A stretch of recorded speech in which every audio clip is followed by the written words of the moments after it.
Encarna, cuando me dijiste que tú eres de Villanueva de Tapia, y mira que yo presumo de ser malagueño y de recorrer un poco la provincia, pero no ubicaba yo Villanueva de Tapia, me fui al mapa. Y vi que está en una esquinita al norte de la provincia, lindando entre los límites de Granada y Córdoba, ahí, en esa encrucijada, en una comarca que tiene un nombre muy raro, como Nororma, o algo así, ¿no? Y me dije, 1.500 habitantes Villanueva de Tapia. Y tú, alcaldesa durante 20 años hasta nada. ¿Cómo se vive en un pueblo un poco perdidito, por llamarlo así, con 1.500 vecinos? Bueno, a mí me encanta mi pueblo. Eso en primer lugar, me encantan los pueblos, me encanta lo rural. Creo que es muy desconocido. Y hemos vivido unos años, en los últimos a lo mejor 20 años, donde lo urbano ha estado de moda, claro, donde ha habido un éxodo, está habiendo un éxodo importante a las ciudades, y donde el mundo rural, el campo, los pueblos, pues se ven como casi como un campo, un sitio de recreo, de descanso temporal, pero sin implicación, ¿no? Sí. Y yo lo he dicho muchas veces, ni los pueblos ni el campo son parques de atracciones. Claro. Tenemos nuestra propia idiosincrasia, nuestra propia personalidad, y sobre todo yo creo que es muy importante que haya una simbiosis entre lo rural y lo urbano. Claro. O sea que tú eres de pueblo. Soy de pueblo. Yo también. Yo también. Y además lo digo porque además forma parte de una identidad. Totalmente. Decir, soy de Villanueva de Tapia, el entredicho. El entredicho. A ver, explícate. ¿Qué es eso de el entredicho? Pues tiene mucho que ver con lo que comentaste hace un momento. Y es que al estar en el límite entre las tres provincias, entre las tres jurisdicciones, y aparte ser una zona muy rica en su momento, de zona de pastos, ya el olivar vino con posterioridad, pues se lo disputaban las jurisdicciones de Loja, de Archidona y de Iznájar, de las tres provincias. Y ahí llegó nuestro fundador, Pedro de Tapia, que por eso Villanueva de Tapia se llama de Tapia. ¿Por un apellido de Tapia? Exactamente. No porque hubiera una Tapia. No. Estamos. Pedro de Tapia era un ministro, por decirlo de alguna manera, del Consejo de Castilla. Era un señor, señor sin tierra, y le pidió a la corona pues tener un señorío. Compró las tierras, lo que luego sería Villanueva de Tapia, por 12.000 ducados. Y bueno, ya fue el señor de la villa, se casó con Clara del Rosal, que era de la parte de Loja, y bueno, pues ahí surge un poco la historia de Villanueva de Tapia moderna. Término municipal al pueblo. Exactamente. Pero se quedó con esa leyenda de es mío, es tuyo, y por aquí la tierra y por aquí lo otro. Exactamente. Era una tierra que estaba en entredicho, en disputa. Qué gracioso, qué gracioso. O sea que decir Villanueva de Tapia y el entredicho, casi estamos hablando de una seña de identidad común. Totalmente. La gente mayor, de hecho tenemos una feria de ganado muy reconocida, que es la Feria del Entredicho, no es la Feria de Villanueva de Tapia, es la Feria del Entredicho. ¿Y no del entredicho? No, del entredicho. Entredicho, exacto. Oye, cuando he hablado contigo por teléfono previo a esta cita nuestra, yo soy campesina, me has dicho. Porque una cosa es ser de pueblo, donde tú te has movido, pues, en alguna que otra calle del pueblo, centro o a las afueras, pero ser campesina es vivir a las afueras del pueblo, en una casa de campo, que de campo es un decir, porque era una casa de labor. Totalmente.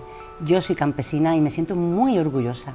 te comentaba cuando hablábamos que cuando me vine a estudiar y cuando eres joven, pues cometes el error, o no sé si a otra gente le habrá pasado, como de avergonzarte o renegar de tus orígenes, ¿no? Con cierto complejo, ¿no? Sí, con cierto complejo de inferioridad, de decir, bueno, soy el cateto de turno, me he criado... nosotros no teníamos, por ejemplo, no teníamos agua ni luz. O sea, no teníamos agua corriente, yo recuerdo eso de pequeña, y lavábamos en una alberca, quiero decir, eso que parece de los años 40, de los años 30, yo lo he vivido. Claro. O sea, yo muchas veces digo, la generación nuestra, las que ahora tenemos, yo tengo 51 años, la generación que va de los 40 a los 60, que tienen ahora de 40 a 60 años, hemos vivido los cambios históricos más rápidos, más vertiginosos, yo creo que de toda la historia de la humanidad. Qué bueno, qué bueno. Porque hemos pasado, en mi caso, del campo, de una alberca o de ir por agua a la fuente, a 4D, tecnología y lo digital. Hemos pasado de la alberca a la piscina. Exactamente, exactamente. Claro, claro. Yo me recuerdo también en mi infancia de Casarabonela, cuando me mandaba mi madre, porque yo era un torbellino y no había quien me aguantara, me mandaba al pueblo y me mandaba a las afueras, al Naranjá. Y allí recuerdo yo, pues, eso de los colchones mullidos. Claro. ¿De qué eran? Como de, yo qué sé. Eran de lana de oveja. De lana de oveja. De lana de oveja y se... Que te metías para adentro, exactamente. no hacía falta ni taparte porque ya el colchón te tapaba, ¿no? Y así dormíamos. Y se desmotaba la lana, se le quitaba el polvo. Sí, sí, yo eso lo he visto. El agua, dale que te pego, extrayéndola, lavando en el arroyo. Totalmente. Secando la ropa a lo alto de los juncos. Totalmente. Y esto puede parecer, para algunos que nos estén viendo, no... 40, 50 años. Exactamente, se lo están inventando. No, no. Va a hacer una película de estas, de la época de Estrellita Castro. Pero bueno, era la Málaga, la España, la Andalucía, de eso, de hace unas cuantas décadas, y hoy lo vemos con distancia, pero no renegamos de ello, porque, fíjate, ¿qué lo iba a decir? Hablando del fenómeno de los pueblos. Los pueblos son los que han aguantado mejor el COVID. Totalmente.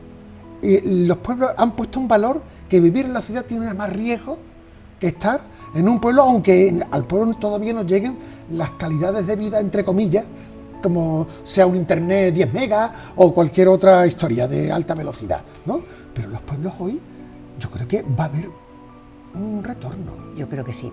Yo creo que esta situación excepcional, lamentable y durísima, claro, que ha supuesto desde el punto de vista sanitario y económico el COVID, yo creo que ha ayudado. Llevamos unos años, unos meses hablando mucho del tema del despoblamiento, de la España vaciada y demás. Yo creo que esta circunstancia ha hecho mirar al interior de otra manera, como una oportunidad. Claro. Y es que se ha demostrado que en los pueblos hay seguridad, en los pueblos hay sanidad, tenemos infraestructuras, porque sí que es verdad que es cierto que en los últimos 30, 40 años los pueblos han evolucionado muchísimo. Claro. Tenemos servicios, tenemos calidad de vida, tenemos tranquilidad. Se dice, la calidad de vida de las ciudades. En los pueblos tenemos silencio, somos una comunidad, con lo que todavía hay cierto aire solidario. Claro. Que eso en una ciudad se ha perdido, y excepto en los barrios que todavía conservan su esencia de barrio, lo cierto es que el individualismo se ha impuesto. Cierto. Y la soledad. También. En las ciudades hay mucha más soledad que en los pueblos. Y es verdad. Yo cuando voy a mi pueblo disfruto con el silencio. Eso de que de buena primera te quedas así. A ver, se escucha el pajarillo de turno y poco más. Y poco más. Y sí que lo tengo muy a gala y muy en orgullo. Pero dándole esa moviola de encarna campesina, hija de Juan y de Josefa. Exactamente. ¿A cuántos kilómetros estaba la casa del pueblo? Pues a unos 6, más o menos, 6, 7 kilómetros. Y allí, Juan, ¿de qué manera se partía la espalda y Josefa sacaba adelante a la familia? ¿Cómo era el entonces? El entonces era, mi padre trabajaba en el campo. Él luego se dedicó a talar, o sea, a la poda, a lo que ahora sería poda del olivar, a talar. Mi madre trabajaba en el campo, yo la recuerdo levantándose muy temprano, calentando agua para que pudiéramos asearnos, para ir al colegio, que íbamos andando. Íbamos andando hasta coger un autobús, porque yo no he estado en el colegio en Villanueva de Tapia, he estado en Villanueva de Algaida, porque vivíamos a caballo entre esos dos municipios, y había un autobús que venía hasta, bueno, podíamos decir media hora de mi casa más o menos andando, media, 3/4 de hora, y de Villanueva de Tapia no había ninguno. Entonces, bueno, pues nos íbamos andando. Recuerdo como anécdota los días que llovía, que nos íbamos con las botas, con las botas de agua. ¿Los dos, los tres? Los dos hermanos mayores, Exacto. Con otros vecinos de nuestra misma edad, Claro, íbamos que ya cuatro, ponéis de acuerdo. íbamos 4, a veces nos peleábamos, a veces de todo pasaba. Cuando uno podía ir y sigue yendo tranquilamente por el campo, dentro de lo que cabe, y no había problema de seguridad, el niño va al colegio, Nada. coge el autobús y ya volverá Totalmente. tempranito a las 7 de la mañana, ¿no? Muy temprano, sí, a las 7 de la mañana más o menos, 7:30. Bueno, un poco más tarde porque entonces había clase por la mañana y por la tarde. Amiga. Sí, Claro. eran otros tiempos. ¿Y luego volvías por la tarde? Volvíamos, estábamos en el comedor y volvíamos pues, a las 5, sí, llegábamos sobre las 7, por ahí llegábamos a casa.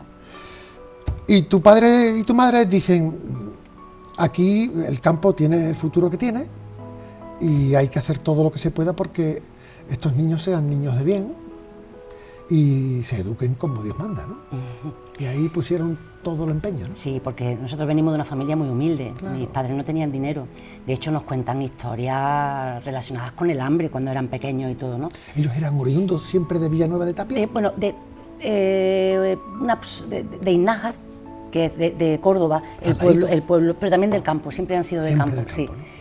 Entonces, nosotros éramos buenos estudiantes y mi padre apostó, dijo, sí, mientras que tengan becas y puedan estudiar, queremos que estudien. Yo soy la mayor, las chicas de mi edad y de campo no estudiaban. Yo puedo decir, por ejemplo, que yo he hecho ajuar, yo cosía. Yo cosía de jovencita, mi madre me enseñó a coser, todo ese tipo de cosas que ya sé que suenan, y luego cambié la costura por los libros. Y casi me pasa como a Don Quijote. Porque tú estuviste hasta los 20 años, ¿no? Hasta los 20 años vivimos en el campo, sí. ¿Y cuándo fue venirte a Málaga para estudiar Derecho? Pues primero estuve en el Instituto de Antequera, ahí descubrí el mundo, descubrí las ideas, los amigos, los primeros amores, descubrí el pensamiento, descubrí un poco hasta el espíritu revolucionario. Claro, lo que había. Lo que había. Había que descubrir muchas cosas. Sí, fue un cambio radical, fue una apertura de mente. Yo, de hecho, esos 4 años de instituto los recuerdo como probablemente el despertar de mi vida, ¿no? Y luego pues me vine a estudiar a Málaga Derecho. A mí me encanta el mundo jurídico, tengo un punto idealista, no lo puedo remediar. Bueno, otros tienen otras cosas y hay que presumir de lo que se tiene, con sus pros y sus contras. Y me parecía que eso de cambiar el sistema desde dentro, conocer el sistema, conocer la legislación, ser útil, poder ayudar al mundo del que yo venía, donde había mucha ignorancia y mucho desconocimiento, eso fue lo que y ese sentido de justicia un poco idílica, es lo que me hizo estudiar Derecho. Claro, de buenas a primeras, tú estás en tu casa, con tu padre y con tu madre, en las labores propias de lo que da de sí, pues una casa apartada del mundo, por llamarlo así, aunque en mitad del campo. Y, niña, vamos a estudiar. Se presenta Antequera. Antequera es el núcleo de la comarca. Totalmente. De donde se vive. Y allí, pues bueno, con el mundo de par en par. Te asomas a la ventana y dices que hay algo más que mi casa. Hay un mundo, un universo. Claro. Y tú que entras al capote, ¿no? Total. A puerta gallola. ¿Te metes en política de principio? No, sí, pero siempre fui política en el sentido de que siempre fui representante de los alumnos, siempre fui delegada, Vale. siempre tuve ese gusanillo de implicarme, ¿no? Siempre. Tomar iniciativas. Tomar iniciativas, sí. ¿Tú eso de lo pasivo? No. No, tú o estás o no estás. Totalmente. Y cuando estoy me entrego, ¿eh? Te entiendo. Yo soy de todo o nada. Claro. Para lo bueno y para lo malo. Bueno, pero eso es así.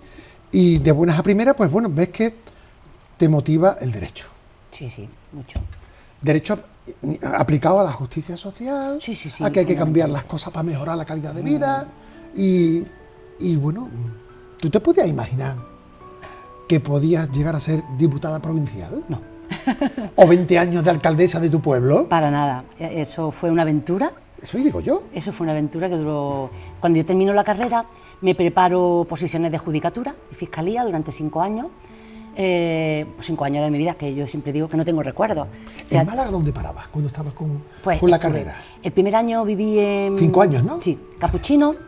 El segundo año viví en El Palo, porque entonces la facultad estaba en El Palo. ¿Cierto? En quinto yo ya estuve en Teatino.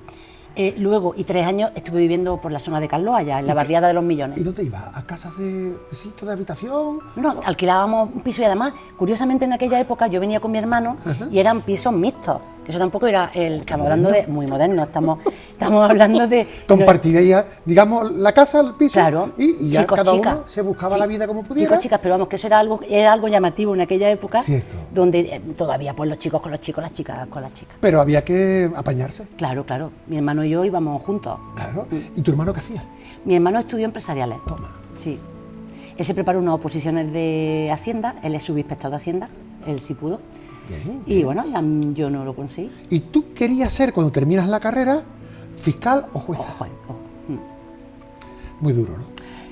La preparación sí fueron 5 años, estudiando 12, 14 horas diarias, sin salir. ¿En Málaga o te fuiste Estuve fuera? 2 años aquí y luego ya estuve en el pueblo, estudiando en el pueblo. Sí, porque estaba sola y la verdad es que ya me pesaba, ¿no? Estar todo el día sola estudiando.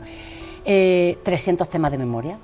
Fíjate, una clausura dura. Un poquito. 5 pero- años ahí sacrificada. Sí, yo acabé muy mal de aquella historia porque yo lo sentí como un fracaso, lo sentí como que le había fallado a mi familia, al mundo entero, a mí misma, ¿no? Quizás porque has estado, entonces todo te iba saliendo conforme a tus planes. Claro, y también porque durante la carrera y antes yo también trabajaba, o sea, yo estudiaba y trabajaba. Yo me iba a la vendimia a Francia, me fui durante 6 años, ahí aprendí mucho francés. Qué bueno. Mucho, sí. ¿Eso fue antes de la carrera? Eso fue ¿O durante? durante. Trabajaba de camarera en un bar, todos los veranos, en las ferias, y luego en el campo, lo que se iba terciando, ¿no? O sea, entonces, claro, estar acostumbrado a ayudar, a colaborar, tener becas. A tirar pa'lante. A tirar para adelante. Claro. Y a echar una mano y a sentirte que no eras una rémora en la casa. Claro. A estar 5 años, no solo no ganando nada, sino gastando. Te Pues entiendo. claro, si lo consigues, dices, ha merecido la pena, pero si no lo consigues, sientes como que, eso, te sientes un poco no, un mucho, Lo que pasa, frustrado. pero tú sabes, Encarna, que puede parecer negativo en cuanto al resultado final, pero luego hay otros resultados que uno va tomando nota al cabo del tiempo y dice, fue negativo en el titular, pero ha sido positivo en muchos subtítulos. Sí, totalmente. Yo me he dado cuenta con el tiempo, Claro. sobre todo después de la crisis de esta crisis del año 2008 y sucesivos. Claro, me entró el pánico, ¿no? Yo dije, cuando yo dejé de ser alcaldesa, es que tengo que trabajar. O sea, me hice un máster de abogacía en el Colegio de Abogados con la universidad, 2 años, que me acuerdo que dejaba a mis hijos comiendo y me venía 4 días en semana. Porque tú tuviste los hijos ya jovencitas, muy jovencitas, ¿fue lo tuyo? Yo tuve mi hijo, de hecho entré embarazada en el ayuntamiento de mi primer hijo. Anda allí. ¿Tienes Hace 2? Tengo 2. ¿Cómo se llaman ellos? Esaú, se llama el mayor, que tiene 20 años, Anda. va a cumplir 21, ¿Sí? y el chico se llama Juan, que tiene 18. ¿Cuál es el rapero? ¿O los dos? Los dos. Anda. Es más rapero el grande. Pero los dos rapean, pero el grande sí, el grande le encanta escribir. Total, que compaginaba tus estudios con tu maternidad, con el trabajo, Sí, y divorciada. porque fue un divorcio pronto. Fue un divorcio a los 11 años. Ya. O sea, yo estuve 11 años casada. Claro. Y cuando mis hijos tenían, pues eso, 10 años, 8 años, una edad malísima, porque ni eran pequeños como para no enterarse muy bien Claro. y que no les doliera mucho, ni eran mayores para entender la situación. Claro. Y fueron unos años muy duros, de mucha presión, de la adolescencia, porque ellos tienen un padre estupendo, yo siempre lo diré, su padre es magnífico, pero no es lo mismo criar hijos, digamos, a intervalos, que criarlos conjuntamente. Claro.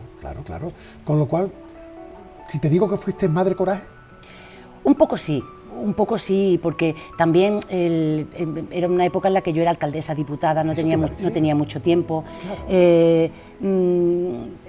Mi madre y mi suegra me ayudaron mucho, si no, esa solidaridad femenina, sin ellas hubiera sido imposible, ¿no? Claro. Pero ahora que ya son grandes y todo ha salido bien, bueno, ha merecido la pena. Ha sido duro, pero ha merecido la pena. Claro. No corramos mucho porque, claro, parece como si hubiéramos llegado a la alcaldía, ¿verdad? De buenas a primeras. Tú llegaste en el 99, En 99, de manos de Izquierda Unida. Izquierda Unida. Vale. Y además pasó una cosa muy curiosa por lo que yo he podido leer. 50-50, Sí. ¿no? 5 y 5 o 4 y 4. 4 y 4. 4 y 4. Y uno. Y uno. Y ese uno era del PP. Era del PP. Los otros 4 eran del PSOE. Exactamente. Y te vota el PP a ti. Totalmente. Que eres más de izquierda que el PSOE. Eso... Son las cosas de los pueblos. Claro. Hay que entender, cuando yo se lo he defendido mucho y lo he hablado mucho en debates y cuando se ha terciado, el cómo no podemos comparar la política a nivel general con la política local. La política local tiene mucho de personalismo. Claro. El anterior alcalde, que por cierto falleció ahora con el COVID, Vaya. lo lamento muchísimo, Claro. estuvo 16 años. Yo llegué como una aventura. De hecho, a mí el PSOE me propuso ir con ellos. ¿Con qué edad tenías? Cuando dijiste... Yo tenía 30 años. 30 años. Sí, Vale. 30. ¿Quién te motivó? ¿O te motivaste tú Pues sola? es que a mí el Partido Socialista me ofreció ir con ellos en el pueblo. Vale. Y bueno, me ofrecieron, y al final nosotros nos planteamos, en ese caso yo llevaba muy poco tiempo casada, nos planteamos mi marido y yo, dijimos, bueno, ¿y por qué no hacemos nosotros algo? Y con un grupo de amigos Sí. montamos el grupo de Izquierda Unida y empatamos las elecciones.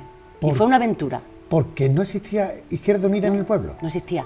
Entonces nosotros decíamos, a ver, este hombre lleva 16 años de alcalde, está quemado, nosotros queremos hacer algo diferente, ¿no? Lógico. Queríamos hacer algo diferente, ¿no? Y entonces, con 30 años uno... Exactamente, te comes el mundo. Claro, aunque haya niños de por medio, pero son 30 años. Sí. Bueno, yo todavía no los tenía. Vale. Estaba en proyecto. Claro. Y sonó la flauta. Y sonó la flauta. ¿Y te imaginabas que podía sonar con el PP? No. Lo que pasa que, claro, Había más feeling personal. O al contrario, o menos feeling. O menos feeling. Con la anterior corporación. Claro. Entonces, bueno, gobernamos y en la siguiente pues sacamos 7 de 9. Eso es fuerte. Una mayoría absolutísima, y a partir de ahí hemos gobernado con mayoría absoluta las 5 legislaturas. 4 legislaturas con mayoría absoluta y la primera con mayoría simple. Oye, Encarna, no hay muchos precedentes, ¿verdad? En la política española, digo, sí, habrá gente con 30, 40 años a lo mejor de alcalde, pero en pueblecitos pequeños como Villanueva de Tapia, mujer. Eso te iba a decir. Mujer. Ese es el elemento diferenciador. Claro. Las mujeres, la vida de las mujeres no es, por mucho que afortunadamente hemos avanzado y demás, el peso, la carga social, la carga familiar que tiene una mujer no la tiene todavía, aunque se ha avanzado mucho, no la tienen los hombres, el tema de las reuniones, el tiempo, todo eso, ¿no? Yo eso lo he reivindicado mucho. Claro. Y creo que la mujer en política aporta esa sensibilidad de poder entender y de poder hacer que las mujeres tengan más fácil participar. Claro. Porque, claro, el universo masculino, digamos, político, el universo político ha sido masculino absolutamente. Cierto, sí. Ahí no hay horarios, ahí se come fuera, ahí se cena fuera, no pasa nada. Y eso no lo podemos hacer, lo podemos hacer un día, pero no lo podemos hacer habitualmente porque entonces la familia ya se desestructura del todo, ¿no? Claro, claro. Total, que ahí se rompieron muchas circunstancias, ¿no? Cambió tu vida. Cambió mi vida. Porque tú hasta entonces, ¿cómo te defendías? Antes de llegar a la política, ¿a qué te dedicabas? ¿A seguir un poco la posibilidad de ser abogada de cabecera? ¿O todavía no había aparecido? Estuve un tiempo, pero no llegué a ejercer. Cuando dejé la oposición estuve trabajando en cosas más manuales. Claro. Porque necesitaba desintoxicar mi mente también. Claro. Habían sido tantos años de estudio casi al límite. Claro. Estuve trabajando en un hotel, estuve trabajando un año entero en una fábrica, estuve trabajando en el campo. Fueron 2 años y medio más o menos, antes de llegar casi 3, de llegar al ayuntamiento, en el que estuve haciendo trabajos diversos, ¿no? Y digo yo, ¿no te planteaste abandonar el pueblo como muchos de tu generación hicieron? Pues la verdad es que no, porque también por las circunstancias. Cuando yo dejo las oposiciones y demás, ha sido una etapa un poco compleja, por lo que te comentaba antes, claro, ¿no? Y bueno, también es que las circunstancias de la vida mandan muchas veces. Me casé con una persona del pueblo, entonces ya digamos que esa posibilidad me vinculó muchísimo más, claro, con lo a cual, quedarme. Tú por tu parte y él por la suya, Sí. pues el núcleo estaba en el pueblo. Y si había que salir, bueno, pues se salía, pero había que tener, bueno, pues algo muy claro, ¿no? Como Algo para irse claro, fuera. un trabajo claro, por ejemplo. Exacto. Y no que dice, venga, aquí en el pueblo hay que vivir, no solamente hay que vivir en el día a día, sino que vamos a apostar por el pueblo. Totalmente. Te creas tu partido con las siglas de Izquierda Unida, tu equipo de gente y tú siendo cabeza de lista. Y eso como lo admitieron los hombres entonces. Bueno, no sería fácil, o tú serías, como lo eres, un torbellino. ¿Sabes qué pasa? Yo siempre he dicho que el hecho de haber estudiado ayudó. Claro. Ayudó mucho. Claro. Si no, una mujer no entra en política, Claro. estamos hablando de hace 20 años, Estamos. si no hubiera sido por la formación, porque la gente decía, bueno, pues está preparada, sabemos que es muy disciplinada, que ha estado estudiando mucho, Es muy de pueblo. sabemos que es trabajadora, porque Claro. la conocemos trabajando en el campo y en la vendimia y en el bar.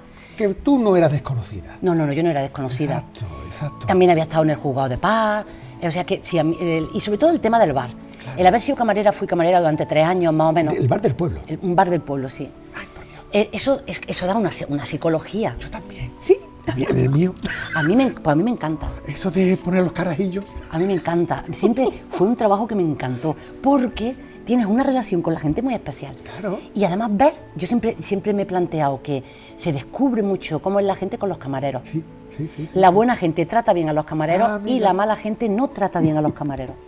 Y en este caso, camarera. Camarera, con 20 años, con 18, ¿quién se creía que bueno que tú estabas allí a disposición de? No, yo estoy aquí trabajando. Hombre, no me estoy tanto- exhibiendo. Ah, amigo. Todo ese tipo de cosas, ¿no? Seguro, seguro. Lo cierto es que, bueno, suena la flauta que hemos dicho y te encuentras en un pueblo, ¿cómo estaba Villanueva de Tapia? Porque a mí me encanta hablar parece que siempre hablamos de la macropolítica, la macroeconomía, los grandes problemas urbanos y ciudadanos. Y estamos hablando ahora de una localidad que, como he dicho, hay que mirarla en el mapa, está en ese triángulo entre Málaga, Córdoba y Granada, 1.500 habitantes. ¿Y qué? Mucho trabajo y mucha precariedad. Eran otros tiempos donde las leyes, la normativa, la forma de hacer política no tenía nada que ver con la que vino después y con la que hay ahora, por supuesto que no. Entonces, yo me encontré un pueblo con infraestructura, es que iba por épocas, ¿no? Pues, por ejemplo, el colegio había, se acababa de construir la piscina, se estaba construyendo el bar de la piscina, y nosotros, pues, sobre todo, hemos trabajado mucho en la parte humana, en la parte de evitar la división en el pueblo. De hecho, ahora cuando ya el año pasado ya nosotros perdimos las elecciones, como las redes sociales ahora se ponen tantas cosas, Claro. uno de los comentarios más bonitos que yo he escuchado ahora después era que en la época que nosotros estuvimos gobernando en el pueblo no había clases sociales. Sí las había, evidentemente, Sí. pero desde el ayuntamiento no. Vale. Entonces, yo sí que y además todo mi equipo, que nunca hemos tenido problemas, ni peleas, ni con ninguno de los concejales, con nadie de los que han participado en el gobierno, siempre al final hemos acabado todos siendo amigos, ¿no? Ha habido un muy buen ambiente y nosotros hemos trabajado el no sectarismo. Yo curioso. odio el sectarismo. Es curioso Yo creo que uno de los cánceres de la política es el sectarismo. Claro. Por eso la gente está cansada, estamos cansados, yo también, de los míos, los tuyos, Las trincheras. las trincheras y los tuyos. Todo lo que tú digas está mal porque lo dices tú, Estamos. y todo lo que tú haces está mal porque lo dices tú, y todo lo que yo digo está mal, aunque yo sepa que no, y aunque sea un dogma, aunque sea algo que tengo que decir porque soy de este partido. Yo abogo por el espíritu crítico, yo creo que hay que propiciar la libertad mental, Claro. creo que todas las ideas son respetables siempre con un límite, el límite de los derechos humanos, el límite del respeto a los demás, Claro. pero todas las ideas son respetables y yo creo que evolucionamos y aprendemos si estamos abiertos a tratar con el diferente, Claro. porque si yo solo hablo con el que habla de lo mismo que yo ahí no ni me enriquezco, ni evoluciono, nada. ni crezco Claro. personalmente. Es que hay verbos que no se declinan, ni se usan. Consensuar. Por ejemplo. Consensuar. Si consensuar es intentar el entendimiento. Claro. Y acercar posturas. No, aquí No hay un mínimo, digo yo, un mínimo siempre hay un mínimo. Seguro. Segurísimo que hay un mínimo. tenemos que tener algo en común. Seguro. Vamos a trabajar por ello y ya buscamos luego Y los ahora- matices. Claro, y ahora, por ejemplo, en esta historia tan dramática que hemos vivido con el COVID, yo estoy muy decepcionada, de verdad, estoy muy decepcionada y sé que mucha gente también. Estoy decepcionada por todos los bandos. Quiero decir, me parece que ha sido un error bastante importante por parte del gobierno desde el minuto 1, no haber creado un gabinete de crisis con todos los grupos parlamentarios, porque esta situación es lo más grave que se ha dado en España desde la Guerra Civil. Totalmente, no nos engañemos. totalmente. O sea, el que tiene la responsabilidad de gobernar tiene que tener altura de mira, todos, pero no podemos. O sea, a mí no me vale criticar a la oposición. Quiero decir, criticar a la oposición, vale, está muy bien, por lo que han dicho, lo que han hecho. Y se ha creado una polarización que a mí me resulta hasta peligrosa socialmente. Y es lamentable porque es cuando tendríamos que estar más unidos. Totalmente. Porque el enemigo no era el adversario político. No. El enemigo era un bicho, un virus Y no se que puede. nos estaba Totalmente. fastidiando la vida. Y que nos estaba fastidiando la vida, porque yo no quiero ni pensar lo que habrán pasado todas esas personas en las primeras oleadas del COVID, cuando los hospitales estaban desmantelados, cuando no se estaba preparado, cuando el propio personal sanitario ha estado desprotegido, algo que de verdad yo no puedo entender.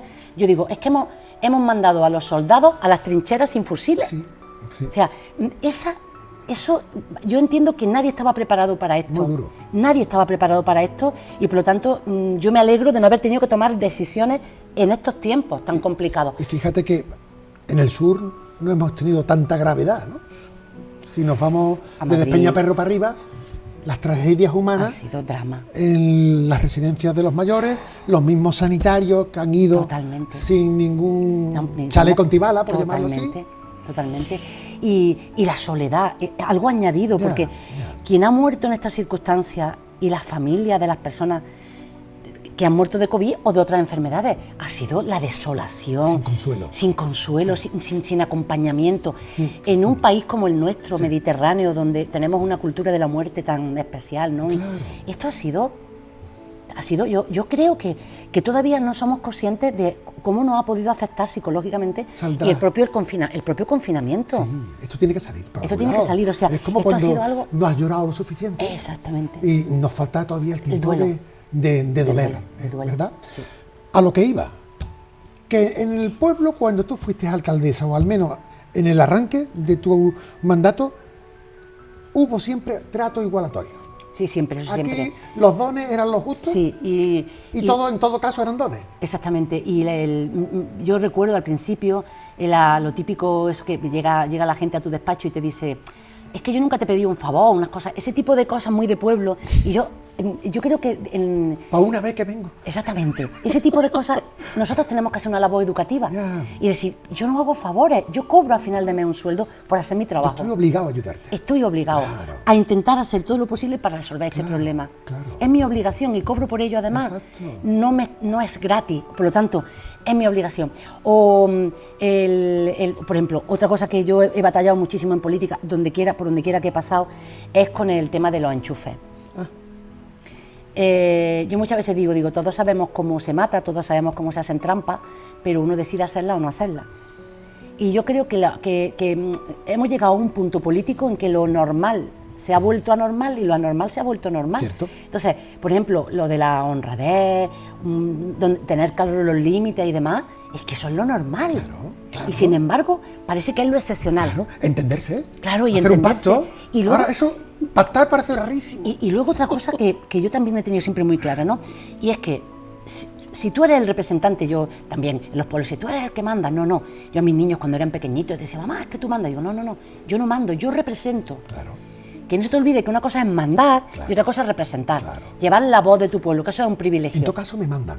Claro, exactamente. Porque mandan un mandato. Manda un mandato. Claro. Y yo represento, y eso es un privilegio, ¿no? Claro.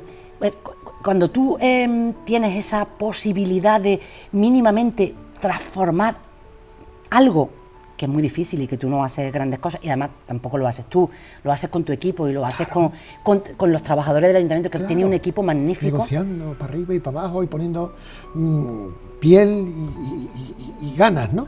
Por cierto, de la política pequeñita de tu pueblo, que por cierto, una cosa más, Encarna, de los 20 años que has estado como mandada del pueblo, ¿de qué te sientes más orgullosa? Pues mira, he visto, sobre todo cuando ya he estado en otro ámbito político, que ha sido la Diputación, Claro. he visto mucha gente que se ha creído lo de los cargos. Ahora que estoy en el post, Vale. creo que una de las cosas, aparte de de haber intentado no dar trato de favor, de ser muy respetuosa con la gente, de eso sí me siento orgullosa, de no habérmelo creído. Vale. Desde siempre haber tenido claro que era encarna antes, que tienes que ser encarna durante y que hay que ser encarna después. Eso no es fácil. Y que más dura será la caída. Y he visto muchísimo. Y más con 20 años. Y más con 20 años. Y más con 20 años. Y ahora, cuando ha pasado todo, pues la verdad es que yo no me esperaba, y lo digo muchas veces, el cariño, el respeto y la confianza que estoy teniendo de la gente de mi pueblo. Qué bien. Eso por la parte del orgullo. Y por la parte de la espinita clavada. La impotencia. Unas poquitas, ¿no? Sí, la impotencia. En la época, el momento de la crisis, ver cómo la gente se desmoronaba y tú no podías hacer nada. Y ver cómo alguna gente le daba, es que de verdad que me emocionó, le daba vergüenza venir a decirte que casi no tenía para comer. Amiga. Yo eso, y sin ayudas de verdad, y la época del desmoronamiento, porque para mí la crisis tuvo como 3 etapas. Tuvo la etapa del shock. O sea, no me lo creo que ha pasado, cuando las empresas de construcción se vinieron abajo y la gente empezó a estar parada. Mi pueblo, pues aparte del campo, pues se sustentaba en la construcción. Ese boom llegó a todos sitios, ¿no? Primero el shock, ¿qué ha pasado? Luego la desolación, la depresión. O sea, yo notaba la depresión en el ambiente, una depresión. Y luego pues yo diría que casi no el conformismo, sino el acostumbrarte a la situación. Acostumbrarte a la precariedad, acostumbrarte a que antes de la crisis un mileurista parecía que era, era casi, se denostaba, decía, es un mileurista, no cobra nada. Y después de la crisis, cobrar 1.000 euros. O sea, acostumbrarte a estar desmoralizado. Acostumbrarte a estar desmoralizado. Eso es como vivir muerto. Es un poco. ¿Verdad? Sí. Si no tienes chispa, es no como tienes ilusiones. Es que esto es así. Y viene el conformismo y Dios proveerá. Dios no provee. ¿Qué baba? Y ahora temo muchísimo las consecuencias de... A lo mejor en los pueblos agrícolas se va a notar menos, porque la agricultura no ha notado, sobre todo el olivar, no ha notado mucho pero claro, se va a notar en el consumo. Me temo que esta crisis, la de ahora, la que empieza con la desescalada y con la nueva normalidad... Yo creo que viene lo duro. Viene lo duro. Claro. Pues si ya venimos de una sociedad tocada y donde se ha dado una circunstancia que yo creo que desde la posguerra no hemos vivido, y es que la gente trabajando era pobre. Quiero decir, que ha habido familias que con trabajo no llegaban a final de mes. Eso se ha dado después de la crisis. Así. O sea, ahora, esas familias que están tocadas ya, ¿qué va a pasar con ellas? Amiga, claro. Y luego, además, la cultura que hemos recibido de tanto consumo. Porque se puede ser el más pobre del mundo, pero al mismo tiempo el más feliz. Totalmente. Porque no es más pobre el que más tiene, o el más rico el que más tiene, sino el que menos desea. Yo creo que el COVID, el encierro al que nos han sometido y demás, lo único positivo que ha tenido es que hemos echado de menos lo que realmente nos importaba. Hemos echado de menos la compañía, hemos echado de menos el contacto físico, hemos echado de menos lo social, la vida social. Un paseíto. Hemos echado de menos el aire. Claro, vaya usted con Dios. No el BNV. Eso no lo hemos echado de menos. Claro.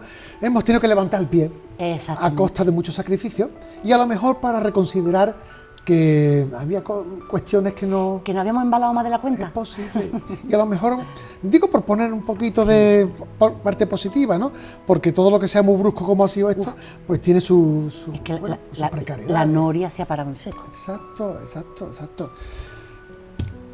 No te conformas con ser alcaldesa y te metes en la Diputación Provincial siendo diputada formación, juventud y deporte. Ese fue un universo que me encantó. ¿Cuántos años tuviste como diputada provincial? 8.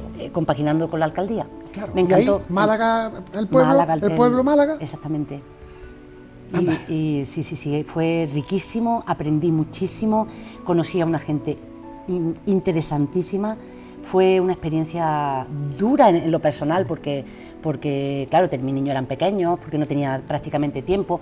El deporte es de fin de semana, claro. O sea, estás toda la semana trabajando y el deporte y el fin de semana te vas a partidos, a eventos, a encuentros, ¿no? Claro. Pero a mí, que me gusta mucho el deporte, me ha gustado siempre mucho. De hecho, yo fui jugadora de balonmano. Mira qué bien. Portera durante 4 años. Anda.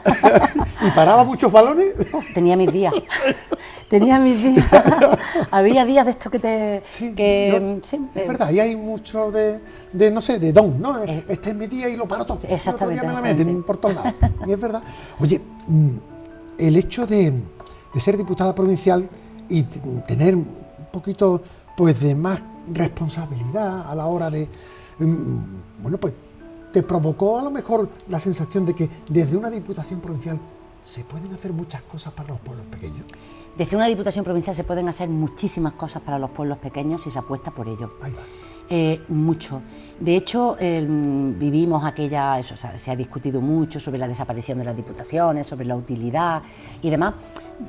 Yo, habiéndola conocido desde dentro, creo que las diputaciones deberían transformarse, en primer lugar porque son de democracia de segundo grado. Claro. O sea, el pueblo no elige a los diputados, realmente lo eligen los partidos. Es una representación indirecta. Totalmente, somos concejales, pero lo eligen los partidos políticos, claro, realmente, ¿no? Claro. Entonces, son organismos muy políticos. Claro. De hecho, si os dais cuenta, pues la mayoría de los presidentes de los partidos pues son los presidentes de diputación. Pasó con Elías Bendodo, exacto, pasó con Salvador Pendón en su momento, que tenía fue esa época en la que yo viví, Fraile. Entonces, claro, digamos que órganos muy políticos, pero sí se puede hacer. Yo, después de ese paso por diputación, creo que la diputación tendría un papel fundamental de coordinación de los servicios básicos.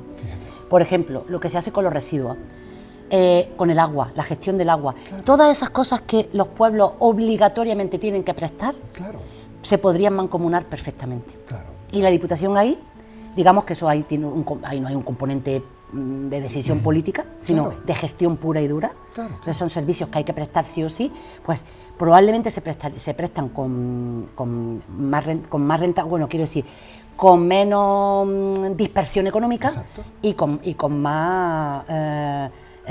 no me gusta la palabra rentabilidad en lo público, pero sí, con más eficacia. Y optimizar todos los recursos que se optimizando tengan a los mano. recursos, claro, sí. Claro. Porque luego el tema de las subvenciones y de todo eso tiene un componente político.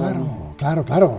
Y dependiendo de qué equipo o grupo esté gobernando. Claro, y depende de dónde están gobernando mi partido. Y hay más cuartelillos por aquí y menos cuartelillos por aquí. Esto es como todo. Entonces, si la Diputación se utilizara de verdad para el desarrollo de los pequeños municipios, que para lo que está, puede ser muy útil. Ahora, si se utiliza para beneficiar a tu grupo político y para perjudicar, porque también al otro, no. Claro. Ahí entramos en ese estarismo del que te hablaba anteriormente. Año 2019, elecciones municipales, por chiripa no volváis a repetir, y ahora pues toca otra actividad, otro plano, otra etapa, ¿no? Otra etapa. Encarna, ¿cómo se ven los toros desde la barrera? Pues yo ya lo estoy empezando a ver muy bien. Sí. ¿No echas de menos el sillón de la alcaldía? Yo el tema político lo he llevado bien. Vale. De hecho, con la nueva corporación nosotros no lo estamos machacando, no lo estamos criticando, ni mucho menos. Hombre, eso no significa que cuando ahora pase el COVID y demás, pues los plenos, pues digamos, preguntemos o hagamos una oposición, pero una oposición muy moderada. Yo no creo en la política belicosa, y menos en los pueblos, porque eso divide. Y al fin y al cabo somos 1.500 habitantes, donde todos nos conocemos, y donde si nosotros nos dedicamos a polarizar, al fin y al cabo en el pueblo nosotros tenemos que trabajar por el bienestar del pueblo. Es que eso se extrapola luego totalmente. A la gente. Mi etapa política ha pasado y yo tengo que entenderlo. Yo he vivido un ciclo mucho más largo del que yo me imaginaba, porque aquello era una aventura. Claro. Ha sido un privilegio. Yo le tengo que dar gracias a mi pueblo permanentemente por lo que yo he vivido, porque además he estado 20 años. Es que no se dice pronto, pero 20 años. Mucho. Yo era la alcaldesa más veterana mujer de Andalucía. Claro. Con lo cual, te has reencontrado contigo misma. Estoy en ello y es una aventura apasionante. Tengo que confesar que el cambio, yo te estaba comentando antes que después de la crisis me entró el pánico, hice un máster, estuve ejerciendo un tiempo compatibilizándolo con el ayuntamiento para coger un poquito de autoestima jurídica, ¿no? Claro. Y la verdad es que me alegro de haber hecho el máster. Ahí me di cuenta de lo que me habían servido las oposiciones. Qué bueno, qué bueno. De que tenía el proceso un poco Claro. enmarcado. Estaba estructurada ya. Exactamente, los términos jurídicos muy claros. Claro, Y nada, pues me planteé montar un despacho en el pueblo. Empecé en septiembre. Yo digo muchas cosas, vamos a ver. Los despachos de los grandes abogados o abogados que quieren ser grandes buscan siempre núcleos urbanos potentes, donde haya una población suficiente, ¿no? Montar un despacho en tu pueblo con 1.500 habitantes tiene mucha categoría.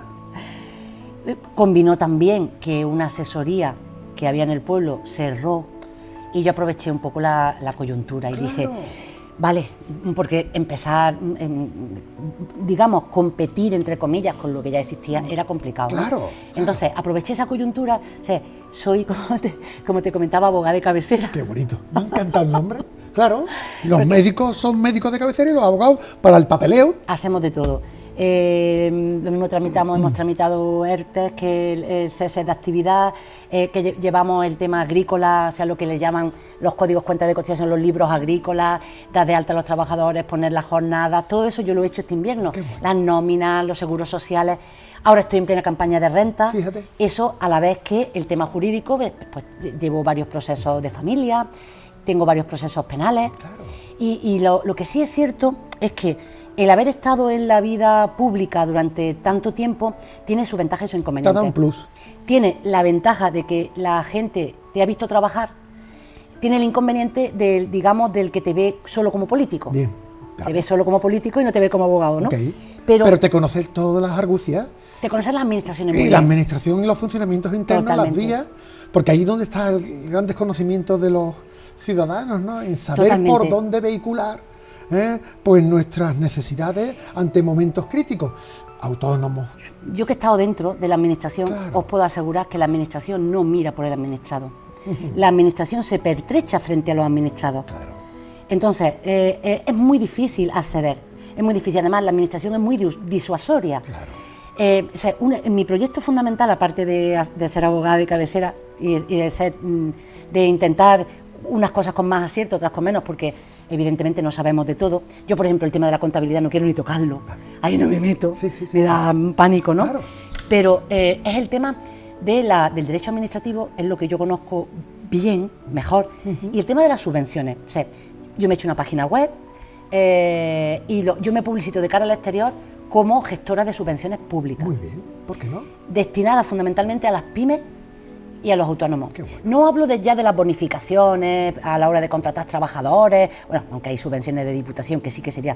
Hablo de empresas que necesitan invertir. Ahora, por ejemplo, la transformación digital con el COVID es una realidad y el teletrabajo y todo eso, que necesitan invertir, no tienen técnicos, Claro. no tienen tiempo. Claro, claro, claro. Y las asesorías se dedican a lo que es el tema laboral, contable y fiscal.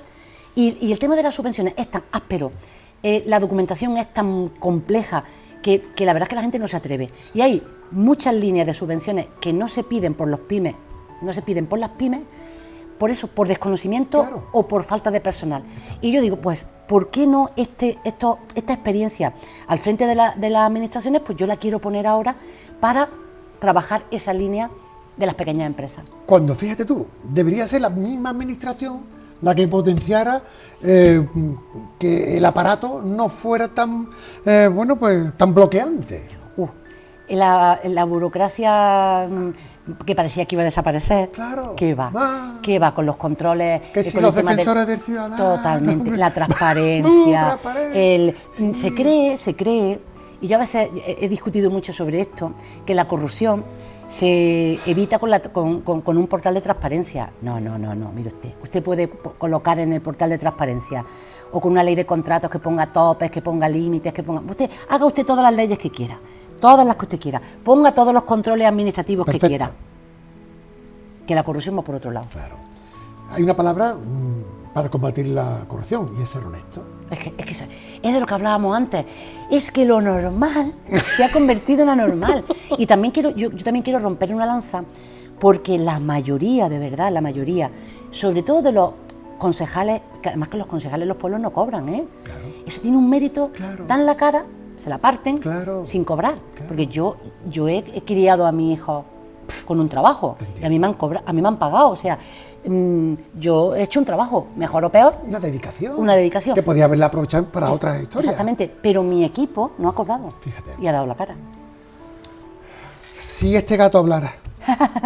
A ver, yo te pido que vengas con algo muy tuyo y te presentas con un personaje que tiene una cara de simpático. ¿Gato o gata?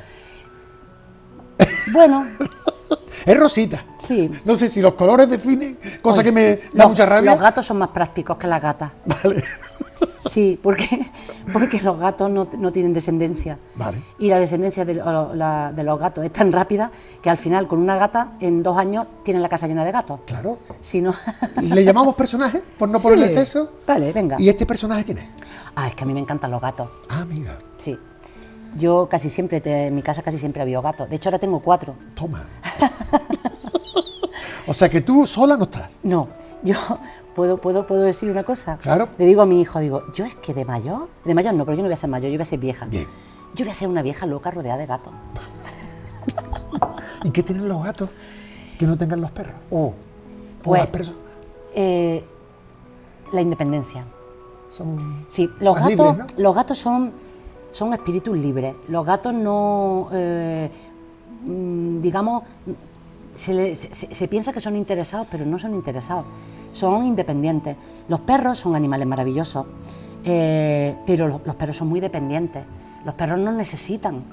Y luego los perros tienen, o sea, tú maltratas a un perro y el perro no te lo tiene en cuenta. Yo sí, que nadie maltrate animales, por No, favor. por supuesto. No te lo tiene en cuenta. Claro. Los gatos sí. No te perdonan. No te perdonan. Y no olvidan. Sí. Entonces, a mí me gusta, aparte que me gusta la belleza felina. Claro. La belleza felina es una maravilla. Encarna, viendo un poco ya en tu parte personal, te veo como una mujer que no has vivido por y para la política, que has vivido también por y para ti, desde un plano personal, creativo, que te realiza y que procuras disfrutar de lo que la vida te da, ¿no? Literatura clásica, poesía y novela, teatro, cine clásico, música, bailas descalzas. ¿Qué más te queda? Escribir, soñar. Me gusta escribir mucho. Me da pudor porque valoro tanto la literatura, que me da mucho pudor el decir, no quiero pervertir el lenguaje, lo respeto tanto, pero me gusta mucho escribir, sí. Hubo una época, cuando yo cambié la costura por los libros, pues hubo unos años en los que los veranos sobre todo eran, además yo iba por sectores, ¿no? Un año que me dio por los rusos, ¿no? Entonces pues leía a Tolstoy, a Dostoyevsky, a Chekhov, sí. Otro año que me dio por los franceses del siglo XIX, el naturalismo francés, Zola, Stendhal, bueno, Stendhal no es naturalista.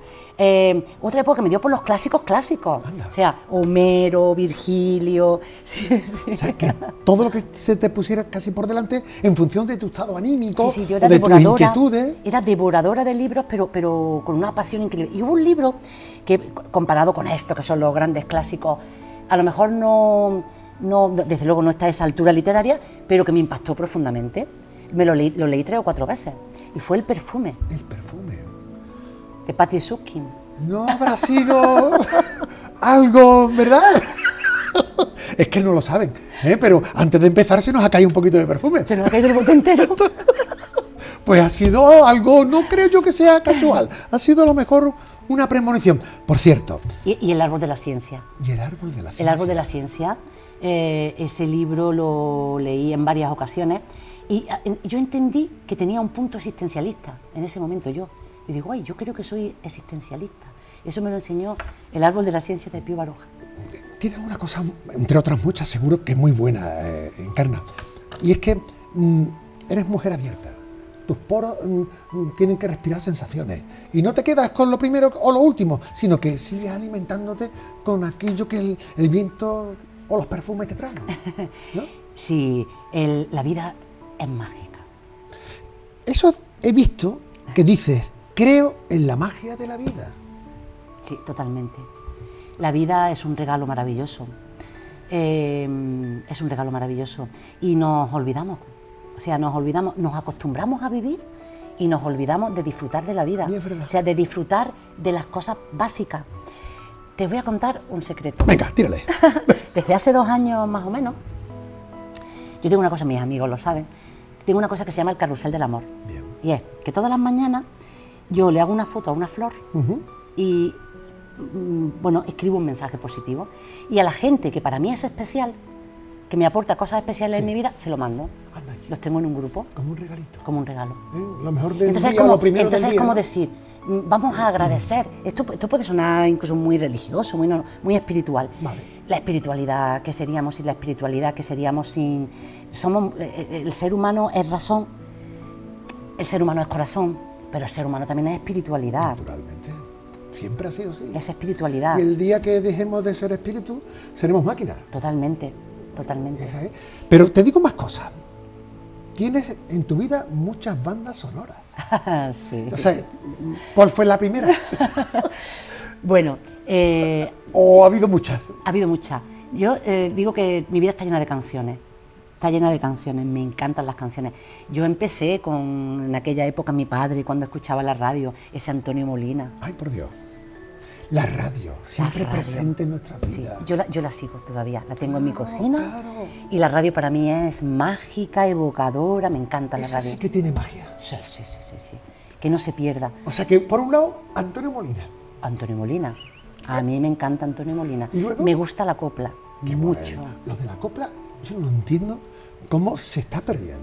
La copla es esa Concha Piquer, ¿Por esa qué? Marifé de Triana. Yo hay coplas que me se entera. A mí, esa María de la O. Bueno, te cuento. Tengo a mi suegra viviendo en casa, con 92 años. La pobre está ya.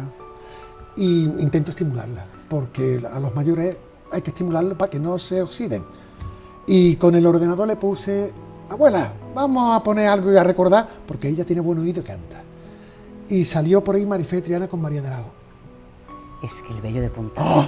El vello de punta. Bueno, y me encanta Lola Flores. Amiga. A mí Lola Flores me pareció una mujer espectacular.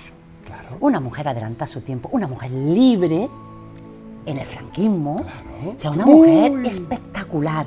Me encanta esa mujer. Luego vino la época de los años 80, al final de los años 80, o sea, yo soy ochentera total, Claro. de la movida, Claro, o sea, claro. de Radio Futura, Gabinete, todo. Hay un grupo de culto que a mí me encanta, que tuve la suerte de conocer antes de que se muriera, a Germán Copini. Hablo de Golpes Bajos. Sí, claro. Golpes Bajos me encantaba, bueno, toda esa movida del norte, o sea, los Siniestro Total, toda esta gente, bueno, me encantaban y me encantan, ¿no? Y tuve la oportunidad de conocer a Germán Copini, un hombre ¿Te extraordinario, llegó? de una sencillez, Claro. me encantó. Los Ilegales, sí, sí. Siempre hemos dicho la copla con la mujer, pero desde que se nos fue Carlos Cano, Ay, Carlos Cano. Carlos Cano, ¿sabes? Me gustan muchas canciones de Carlos Cano, pero la que me llega al alma es Blanca y Verde. amiga. Blanca y Verde, de Ronda Vengo. Me encanta. Para mí,